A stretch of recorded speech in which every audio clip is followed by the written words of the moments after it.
Magluluto naman po tayo ng bibingka.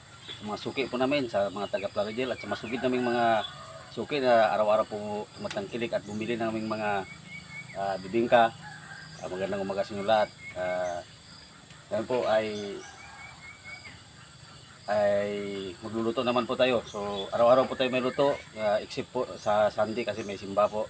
So ngayon, ito po ang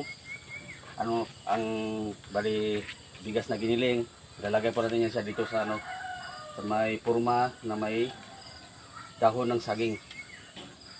Ito po ang ginagawa ko araw-araw bago ako pumunta sa trabaho. Bali alas 8 tapos na po ito, tapos diretso na po ng trabaho. Bali sila na lang po ang magtitinda. Ako lang po ang tagaluto. Yan. Pagtapos mo nito, pag napuno ko na po itong lahat, ilalagay mo na po natin doon sa pugon. Yun po ang pinakapugon namin. Doon po niluluto ang bibingka. Yan. Bali ang set po nito, bawat hugot po ng na to, nitong turmas na to, is 33 pieces.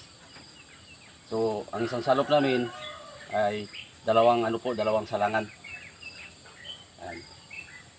20 pesos lang po ang isa nito. Malambot, masarap. Ang daming buko po nito.